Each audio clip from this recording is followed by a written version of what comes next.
ನಮ್ಮ ಕರ್ನಾಟಕ ರಾಜ್ಯ ಸಂಸ್ಥೆಯಲ್ಲಿ ಅರ್ಜಿಯನ್ನ ಕರೆದಿದ್ದಾರೆ. 10ನೇ ಪಾಸ್ ಆದಂತ ಅಭ್ಯರ್ಥಿಗಳಿಗೆ ಅರ್ಜಿ ಕರೆದಿದ್ದಾರೆ. ಇಲ್ಲಿ ಕಲಿರುವಂತ ಸಂಸ್ಥೆ ಹೆಸರು ನಮ್ಮದು ಕರ್ನಾಟಕ ತಾಲೂಕು ಕಾನೂನು ಸೇವೆಗಳ ಸಮಿತಿ, ಅಂದ್ರೆ ತಹಸೀಲ್ದಾರ್ ಕಚೇರಿಗಳಿಗೆ ಸಂಬಂಧಪಟ್ಟಂತೆ ಪೋಸ್ಟ್ಗೆ ಅರ್ಜಿಯನ್ನ ಕರೆದಿದ್ದಾರೆ.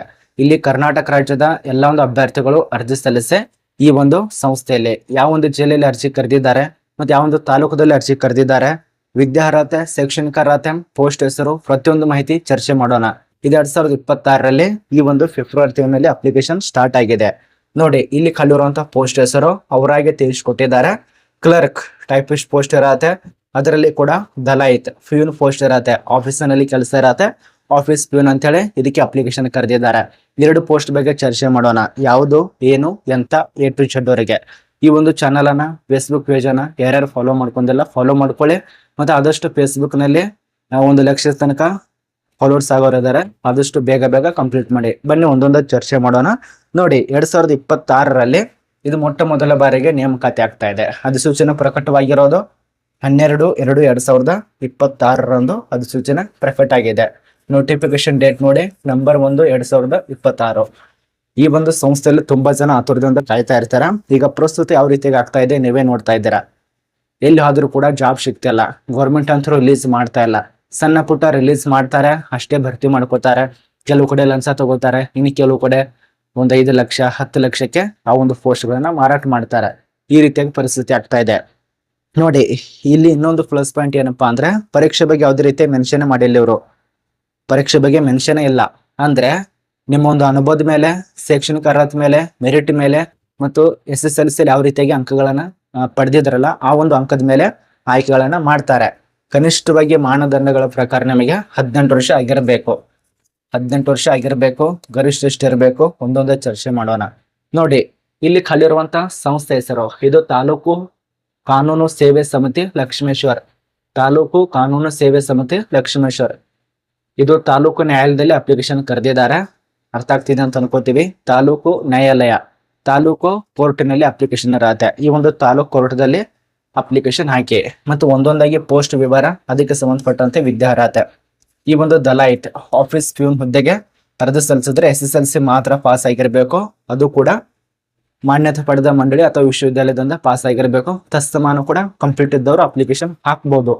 ಅದು ಯಾವುದೇ ರೀತಿಯಾಗಿ ತೊಂದರೆ ಇಲ್ಲ. ಮತ್ತೆ ಇನ್ನೊಂದು ನಿಮಗೆ ಹೇಳಬೇಕು, 2026ಕ್ಕೆ ಅನುಗುಣವಾಗಿ ಈ ಒಂದು ಕ್ಲರ್ಕ್ ಟೈಪಿಸ್ಟ್ ಹುದ್ದೆಗಳಿಗೆ ನೀವು ಮಾನ್ಯತೆ ಪಡೆದ ಮಂಡಳಿ ಅಥವಾ ವಿಶ್ವವಿದ್ಯಾಲಯಗಳಿಂದ ಏನೆಲ್ಲ ಕಂಪ್ಲೀಟ್ ಆಗಿರಬೇಕು ಅದು ನಿಮಗೆ ಕೊಟ್ಟಿದ್ದಾರೆ.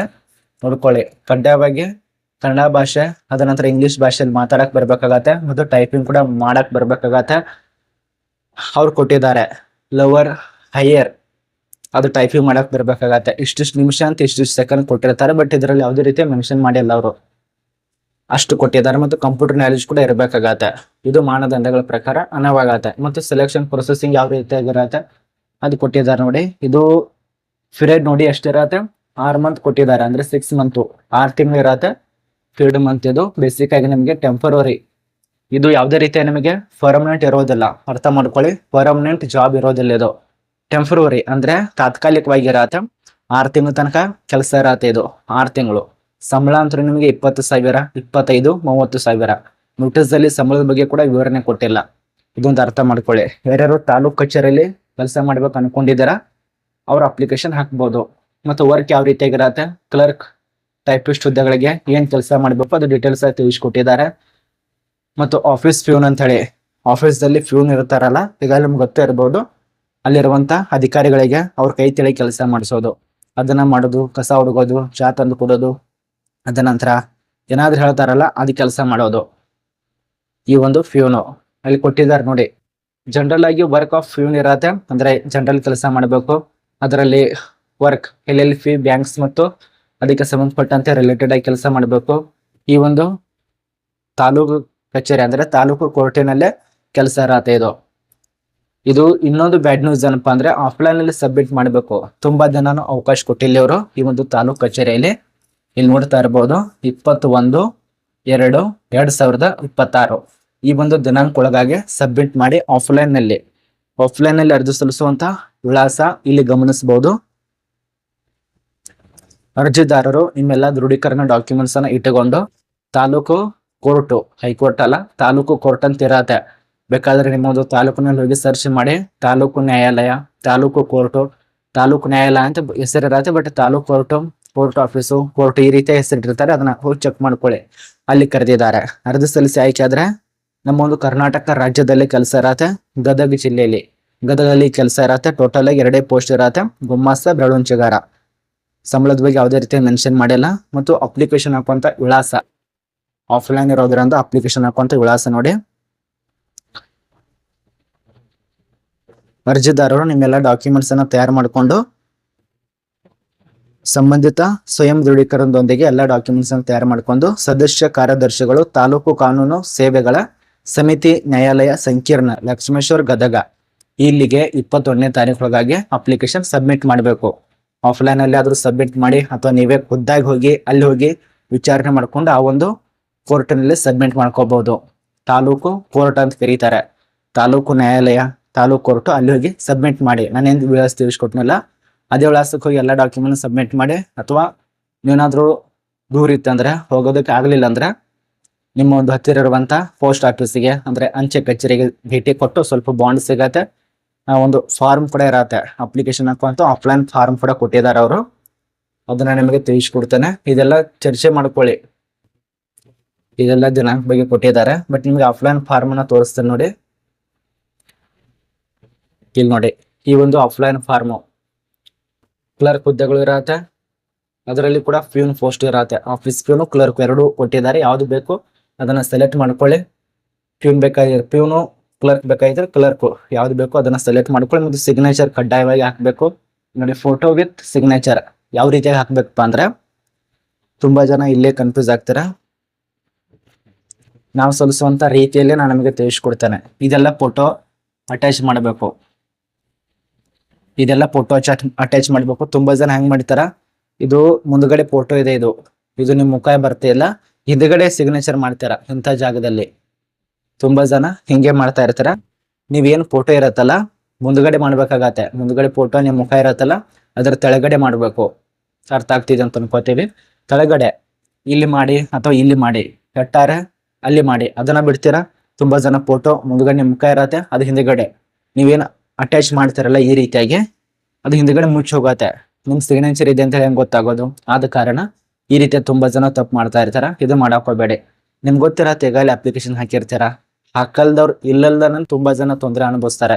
ಗೊತ್ತಿರಲಿಲ್ಲ ಅಂದ್ರೆ ಬೇರೆದವ್ರು ಕೇಳಿ, ಇಲ್ಲಿಯಾದ್ರೂ ಮಾಡಿ, ಇಲ್ಲಿಯಾದ್ರೂ ಮಾಡಿ, ಫೋಟೋ ಇದೆಲ್ಲ ಅಪ್ಲೋಡ್ ಮಾಡಿ, ಇಲ್ಲಿ ಮಾಡಿ ಅಥವಾ ಇಲ್ಲಿ ಮಾಡಿ, ಒಟ್ಟಾರೆ ಸಿಗ್ನೇಚರ್ ಮಾಡಿ. ಅವ್ರು ತೋರಿಸ್ಕೊಟ್ರಂತ ಮಾಹಿತಿ. ಒಂದೊಂದ್ಸರಿ ಹಂಗಿರತ್ತೆ, ಡೇಟ್ ಅನ್ನ ಅದ್ರ ಮೇಲೆ ಬರಿಬೇಕಂತ ಸಂಸ್ಥೆದವ್ರು ತಿಳಿಸ್ಕೊಟ್ಟಿರ್ತಾರೆ. ಬಟ್ ಇದರಲ್ಲಿ ಡೇಟ್ ಯಾವ್ದೇ ರೀತಿ ಮೆನ್ಷನ್ ಮಾಡಲಿ, ಸಿಗ್ನೇಚರ್ ಅಟ್ಟ ಕೊಟ್ಟು ತಿಳಿಸ್ಕೊಟ್ಟಿದ್ದಾರೆ ಅವರು. ಇದು ತಾಲೂಕು ಆಫೀಸ್ ಕಚೇರಿ ಹೈಕೋರ್ಟ್ ಇರೋದ್ರಿಂದ ಇಲ್ಲೆಲ್ಲ ಪ್ರತಿಯೊಂದು ಮಾಹಿತಿ ತುಂಬಿಕೊಳ್ಳಿ. ಏಜ್ ಲಿಮಿಟು, ರಿಲಿಜನು, ಫಾದರು, ತಂದೆ ತಾಯಿ, ಕಾಂಟ್ಯಾಕ್ಟ್ ಡೀಟೇಲ್ಸ್, ಟೆಲಿಫೋನ್ ಇದ್ರೆ telephone number, Aadhaar card, PAN card, ಮತ್ತು ಎಜುಕೇಶನ್ ಸಂಬಂಧಪಟ್ಟಂತ ಮಾಹಿತಿ, ಟೈಪಿಂಗ್ ಸಂಬಂಧಪಟ್ಟಂತ ಮಾಹಿತಿ, ಈ ಎಲ್ಲ ಪ್ರತಿಯೊಂದು ಮಾಹಿತಿಯನ್ನು ಚೆಕ್ ಮಾಡ್ಕೊಳ್ಳಿ. ಇದು ತಾಲೂಕು ಕೋರ್ಟ್ ನಲ್ಲಿ ಅರ್ಜಿ ಸಲ್ಲಿಸುವಂತ ಆಫ್ಲೈನ್ ಫಾರ್ಮ್ ಆಗಿರತ್ತೆ. ಯಾವುದೇ ರೀತಿಗೊಳ್ಳಲ್ಲ. ಈ ಒಂದು ಫಾರ್ಮ್ ಬೇಕಾಗಿತ್ತಂದ್ರೆ ನಮ್ಮ ಒಂದು ಟೆಲಿಗ್ರಾಮ್ ಗ್ರೂಪ್ ಕೊಟ್ಟಿದ್ದೀನಿ, ಈಗಾಗಲೇ ಆರ್ಟಿಕಲ್ ಅನ್ನ ಅಪ್ಲೋಡ್ ಮಾಡಿದ್ರೆ ಚೆಕ್ ಮಾಡ್ಕೊಳ್ಳಿ. ಅಥವಾ ಅಲ್ಲಿ ಕೂಡ ಸಿಗ್ಲಿಲ್ಲಪ್ಪ ಅಂದ್ರೆ, ಕೆಲವು ಜನ ಗೊತ್ತಿರೋದಿಲ್ಲ, ಟೆಲಿಗ್ರಾಮ್ ಗ್ರೂಪ್ ಲಿಂಕ್ ಇದೆಲ್ಲ, ಟೆಲಿಗ್ರಾಮ್ ಗ್ರೂಪ್ ಲಿಂಕ್ ತೆಳಗಡೆ ಡಿಸ್ಕ್ರಿಪ್ಷನ್ ಬಾಕ್ಸ್ ನಲ್ಲಿ ಇರುತ್ತೆ ಅಥವಾ ಅಬೌಟ್ ಸೆಕ್ಷನ್ ಅಲ್ಲಿ ಇದೆ, ಚೆಕ್ ಮಾಡ್ಕೊಳ್ಳಿ. ಅಲ್ಲಿ ಏನಾದ್ರೂ ಸಿಗ್ಲಿಲ್ಲ ಅಂದ್ರೆ ನನ್ನ ಇನ್ಸ್ಟಾದಲ್ಲಿ ಮೆಸೇಜ್ ಮಾಡಿ. ತುಂಬಾ ಜನ ಮೆಸೇಜ್ ಮಾಡ್ತಾ ಇರ್ತಾರೆ, ನೋಡಕ್ಕಾಗಲ್ಲ. ತಾಲೂಕು ಕೋರ್ಟ್ ಇದು ಅಪ್ಲಿಕೇಶನ್ ಫಾರ್ಮ್ ಕಳಿಸ್ಕೊಡಿ ಅಂದ್ರೆ ನಾನು ನಿಮಗೆ ಡೈರೆಕ್ಟ್ ಆಗಿ ಅದರದ್ದು ಫಾರ್ಮ್ ಅನ್ನ ಕಳಿಸ್ಕೊಡ್ತೇನೆ. ಅದನ್ನ ಪ್ರಿಂಟ್ ಅನ್ನ ತಕೊಂಡು ಅಪ್ಲಿಕೇಶನ್ ಸಬ್ಮಿಟ್ ಮಾಡಿ. ಇಷ್ಟೇ ಇರೋದು, ಅರ್ಥ ಮಾಡ್ಕೊಳ್ಳಿ. ಇನ್ನು ಉಳಿದಂತ ಕೆಲವೊಂದು ಬೇಸಿಕ್ ಮಾಹಿತಿ ಇದೆ. ಆಫೀಸ್ ಪ್ಯೂನ್ ಅಂತ ಹೇಳಿ ದಲಾಯಿತು, ಇದು ಒಂದು ಪೋಸ್ಟ್ ಇರತ್ತೆ. ಗುಮಾಸ್ತ ಮತ್ತು ಬೆರಳುಂಚಗಾರ ಇದು ಟೈಪಿಸ್ಟ್ ಒಂದು ಪೋಸ್ಟ್ ಇರತ್ತೆ. 10ನೇ ಪಾಸ್ ಆದವರಿಗೆ ಮಾತ್ರ ತಿಳಿಸ್ಕೊಟ್ಟಿದ್ದಾರೆ. ವಯೋಮಿತಿ ಬಗ್ಗೆ, ಸಡಿಲಿಕೆ ಬಗ್ಗೆ ಮೆನ್ಷನ್ ಮಾಡಿಲ್ಲ. ಗರಿಷ್ಠ ವಯ ಕೂಡ ಮೆನ್ಷನ್ ಮಾಡಿಲ್ಲ. ಕನಿಷ್ಠ ಬಗ್ಗೆ 18 ವರ್ಷ ಆಗಿರಬೇಕು. ಮತ್ತು ಅನುಭವದ ಬಗ್ಗೆ ಕೂಡ ಯಾವುದೇ ರೀತಿಯ ಮೆನ್ಷನ್ ಇಲ್ಲ. ಬರೀ ನಿಮಗೆ 7 ದಿನ ಮಾತ್ರ ಟೈಮ್ ಇರತ್ತೆ, 12ನೇ ತಾರೀಕಿಂದ 21ನೇ ತಾರೀಕು. ತಾಲೂಕು ಕೋರ್ಟಿನಲ್ಲಿ ಯಾರ್ಯಾರು ಆಸಕ್ತಿ ಇದ್ದೀರಲ್ಲ, ಅಪ್ಲಿಕೇಶನ್ ಹಾಕಿ. ಗದಗ ಜಿಲ್ಲೆಯಲ್ಲಿ ಯಾರ್ಯಾರು ವಾಸ ಮಾಡ್ತಾ ಇದಾರಲ್ಲ, ಗದಗದವರು ಪ್ರತಿಯೊಬ್ಬರು ಅಪ್ಲಿಕೇಶನ್ ಹಾಕಿ. ಇದು ಗದಗದವ್ರಿಗೆ ಮಾತ್ರ ಅವಕಾಶ ಇರತ್ತೆ. ಆದ ಕಾರಣ ಒಂದೊಂದ್ಸರಿ ಬೇರೆ ಜಿಲ್ಲೆಯವರು ಅಪ್ಲಿಕೇಶನ್ ಹಾಕಿದ್ರೆ ತಗೊಳ್ದಲ್ಲ, ಒಂದ್ಸರಿ ವಿಚಾರಣೆ ಮಾಡ್ಕೊಳ್ಳಿ. ಅರ್ಥ ಆಗ್ತಿದೆ ಅಂತ ಅನ್ಕೋತೀವಿ. ಮತ್ತು ತಾತ್ಕಾಲಿಕ ಕೂಡ ಇರತ್ತೆ, 6 ತಿಂಗಳು ಮಾತ್ರ ಕೊಟ್ಟಿದ್ದಾರೆ. ಇದು ನೋಡ್ಕೊಳ್ಳಿ. ಅಪ್ಲಿಕೇಶನ್ ಹಾಕೋರು ಅಪ್ಲಿಕೇಶನ್ ಹಾಕಿ, ಬೇಡ ಅಂದ್ರೆ ಬೇರೆ ಹುದ್ದೆಗೋಸ್ಕರ ವೇಟ್ ಮಾಡಿ. ಈ ಒಂದು ಕಾಂಗ್ರೆಸ್ ಸರ್ಕಾರ, ಈ ಒಂದು ಬಿಜೆಪಿ ಸರ್ಕಾರ, ಎರಡೂ ಸರ್ಕಾರ ಇರೋ ತನಕ ಮತ್ತು ಬೇರೆ ಯಾವ್ದೋ ಸರ್ಕಾರ ಇರಲಿ, ಈ ಒಂದು ಸರ್ಕಾರ ಇರೋ ತನಕ ನಿಮ್ಗೆ ಜಾಬ್ ಸಿಗೋದಿಲ್ಲ ಅನ್ಸತ್ತೆ. ನಿಮ್ ಏಜ್ ಡಿಬಾರ್ ಆದ ಮುದುಕ್ ಆಗೋ ತನಕ ನಿಮ್ಗೆ ಸರ್ಕಾರದಿಂದ ನೋಟಿಫಿಕೇಶನ್ ಆಗೋದಿಲ್ಲ ಅನ್ಸತ್ತೆ. ನೋಡಿ, ಈ ಒಂದು ಸರ್ಕಾರದ ಬಗ್ಗೆ ನಿಮ್ಮ ಅನಿಸಿಕೆ ಕಮೆಂಟ್ ಮಾಡಿ. ನನಗೆಷ್ಟು ಗೊತ್ತು ನಾನು ನಿಮ್ಗೆ ತಿಳಿಸ್ಕೊಟ್ಟಿದ್ದೇನೆ. ನೋಟಿಸ್ ಕೂಡ ಈಗಾಗಲೇ ತಿಳಿಸ್ಕೊಟ್ಟಿದ್ದೇನೆ. ನಮ್ಮ ಕರ್ನಾಟಕದಲ್ಲೇ ಖಾಲಿ ಇರತ್ತೆ ಇದು, ಯಾವುದೇ ರೀತಿಯಾಗಿ ಗೊಳ್ಳಲ್ಲ. ನೋಟಿಸ್ ಆಗಿರುವಂತ ಪ್ರತಿಯೊಂದು ಡೀಟೇಲ್ಸ್ ಅನ್ನ ತಿಳಿಸ್ಕೊಟ್ಟಿದ್ದೇನೆ, ಯಾವುದೇ ರೀತಿಯಾಗಿ ಗೊಳ್ಳಲ್ಲ. ಇದ್ರ ಬಗ್ಗೆ ಏನಾದ್ರು ಡೌಟ್ ಇದ್ರು ಕಮೆಂಟ್ ಮಾಡಿ.